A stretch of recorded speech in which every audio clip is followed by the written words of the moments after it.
प्रश्नावली 8.1 का जो 9वां प्रश्न है, समांतर चतुर्भुज ABCD के विकर्ण BD पर दो बिंदु P और Q इस प्रकार स्थित हैं कि DP बराबर BQ है, तो दर्शाइए कि तीन चीजें हमको दी गई हैं। एक दिया गया त्रिभुज, दो त्रिभुजों को सर्वांगसम दिखाना है। यहाँ दो भुजाएं बराबर हैं, यहाँ दो त्रिभुज सर्वांगसम है और यहाँ दो भुजाएं बराबर हैं। और ये भी दिखाना है हमको कि ये जो अंदर जो एक चतुर्भुज बन रहा है, देखो ये एक समांतर चतुर्भुज है। तो पांच चीजें हमको इसमें इस प्रश्न में सिद्ध करनी है। तो दिया है, हम नहीं लिख रहे हैं, सेम चीज आप जब लिखेंगे तो दिया है में पूरा उतार देना है आपको, समांतर चतुर्भुज यहाँ से यहाँ, और सिद्ध करना है हमें ये पांच चीजें। ठीक है, हम बढ़ते हैं सीधे हल की तरफ। तो देखिए क्या शुरुआत कहाँ से करें, हमें जो सिद्ध करना है वहां से हम शुरुआत करते हैं।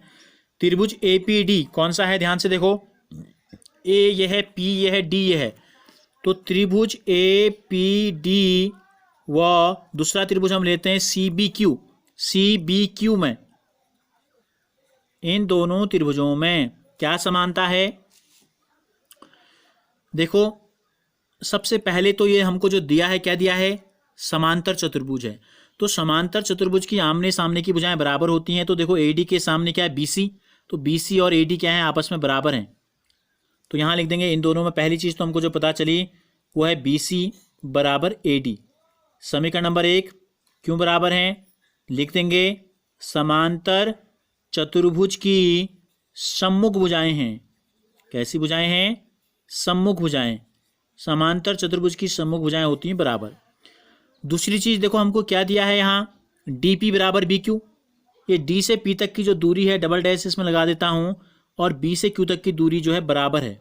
कैसे पता चला हमें, हमने पहले BC लिया था इस त्रिभुज में, तो पहले इसी में हम लेते हैं BQ लेते हैं। ठीक है, इस त्रिभुज में BQ और इस त्रिभुज में DP बराबर हो गए। कैसे पता चला हमें ये दोनों भुजाएं बराबर हैं, ये हमको जो प्रश्न दिया गया है यहां से हमको पता चला, तो इसलिए हम ये लिख देंगे इसमें दिया है।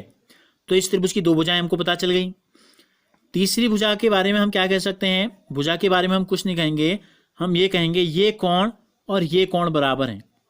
देखो क्यों बराबर हैं, ये दो हैं समांतर रेखाएं, ध्यान से देखिए, ये दो क्या हैं, ये दो हैं समांतर रेखाएं, और ये है एक तिर्यक रेखा।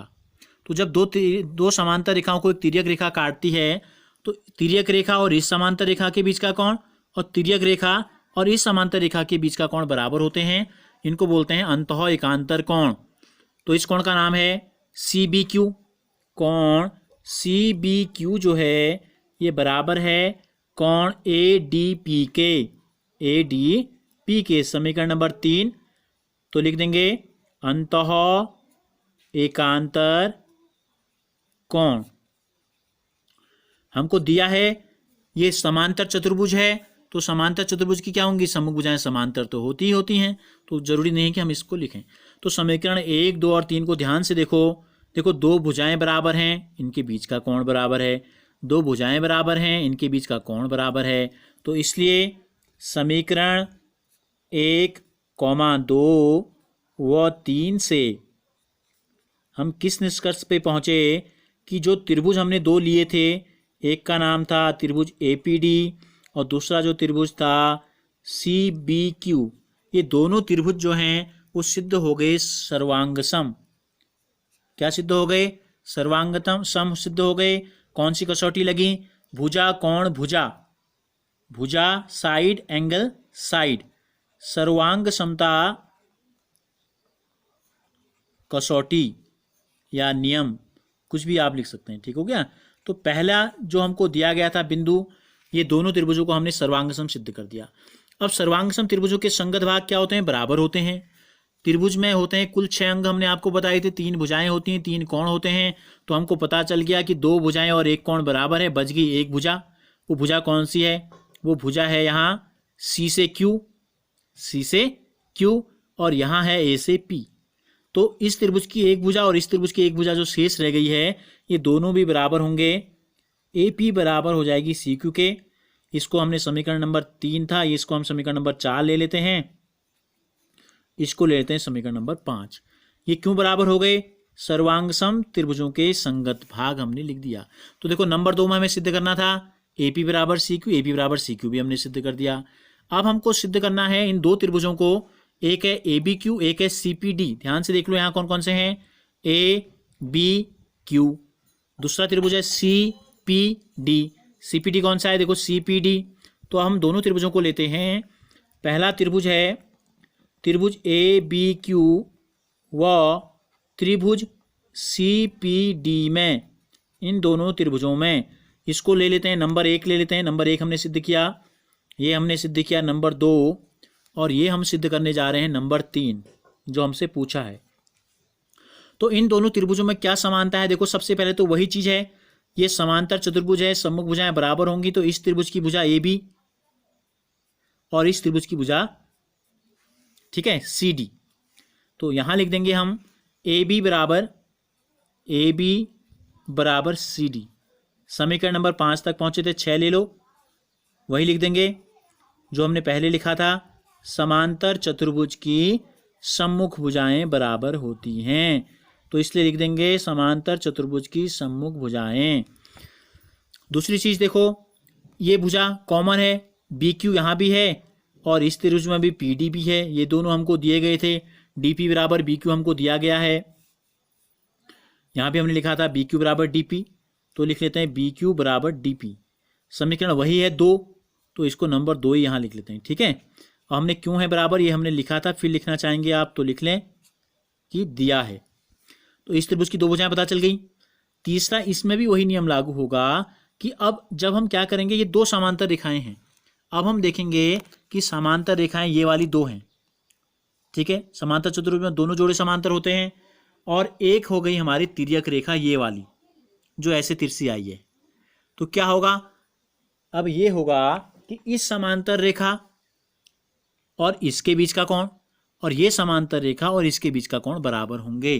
तो ये क्या है, ये से रेखा और इसके बीच का कोण ये है, ये समांतर रेखा और तिर्यक रेखा के बीच का कोण ये है।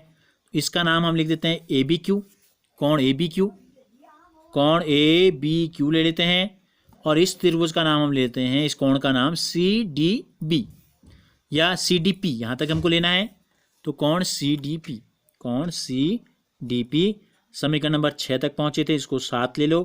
क्यों बराबर हैं, कारण क्या है, वही अंतः एकांतर कोण है दोनों, ठीक हो गया। अब हमको क्या करना है, देखो फिर वही चीज पता चल गई, 2 भुजाएं बराबर, इनके बीच का कोण बराबर, 2 भुजाएं बराबर, इनके बीच का कोण बराबर। तो इन तीनों समीकरणों से, इसलिए समीकरण 6, 2 व 7 से, इन तीनों समीकरणों से ये दोनों त्रिभुज, एक त्रिभुज का नाम है त्रिभुज ए बी क्यू और दूसरे त्रिभुज का नाम है त्रिभुज सी पी डी, ये दोनों जो त्रिभुज हैं ये सिद्ध हो गए हमारे सर्वांगसम। क्या सिद्ध हो गए, सर्वांगसम। कौन सा नियम लगा, वही नियम जो हमने ऊपर लगाया था, SAS सर्वांग समता कसौटी, आप आगे से लिख देंगे, ठीक हो गया। अब हमारा नंबर 3 भी सिद्ध हो गया। नंबर 4 में हमको सिद्ध करना है ए क्यू बराबर सी पी। तो जब संगत भाग हैं तो संगत भाग त्रिभुज के, दोनों त्रिभुज सर्वांगसम सिद्ध हो गए, तो संगत भाग बराबर होंगे। ये 2 भुजाएं इन 2 भुजाओं के बराबर हैं। इस त्रिभुज की कौन सी भुजा बुझ गई, सी पी, और इस त्रिभुज की बच गई ए क्यू। तो ए क्यू बराबर सी पी, क्या लिख देंगे, ए क्यू बराबर सी पी। समीकरण नंबर 7 तक पहुंचे थे, 8 ले लो, सर्वांगसम त्रिभुजों के संगत भाग। तो यही हमको सिद्ध करना था नंबर 4 में, ये भी सिद्ध हो गया। अब देखो हमें नंबर 5 में जो सिद्ध करना है, ए पी सी क्यू एक समांतर चतुर्भुज है। तो आपकी इस पुस्तक में एक प्रमेय दिया गया है, यदि किसी चतुर्भुज की सम्मुख भुजाएं बराबर हैं होती हैं तो वह समांतर चतुर्भुज कहलाता है। केवल एक प्रमेय इस प्रकार से दिया है, तो इस प्रमेय को हम लागू करेंगे। अब जो हमने निष्कर्ष निकाले 2 CP CT से, ध्यान से देखो इनको। पहला है AP CQ के बराबर है, कहाँ है AP, ए से P, ठीक है, ए से क्या दिया है, AP बराबर CQ हमने लिखा था। AP कहाँ है, AP ये वाली भुजा और ये वाली भुजा बराबर हो गई, ये वाली भुजा, ठीक है, एक चिन्ह इसमें बना लेते हैं, ऐसा चिन्ह बना लिया हमने, और ये वाली भुजा बराबर हो गई। तो आमने सामने की भुजाएं हैं। दूसरा जो निष्कर्ष अभी हमने निकाला, ये देखो ए क्यू और सी पी बराबर हैं। ए क्यू, ए से क्यू तक की दूरी ये वाला चिन्ह हमने बना दिया इसमें, और पी से सी तक या सी से पी तक की दूरी ये, तो क्या हो गया देखो, ये भुजा इसके बराबर, ये भुजा इसके बराबर, तो सम्मुख भुजाएं क्या हो गई, बराबर हो गई। तो लिख देंगे इस समीकरण का नाम है 5 और इस समीकरण का नाम है 8।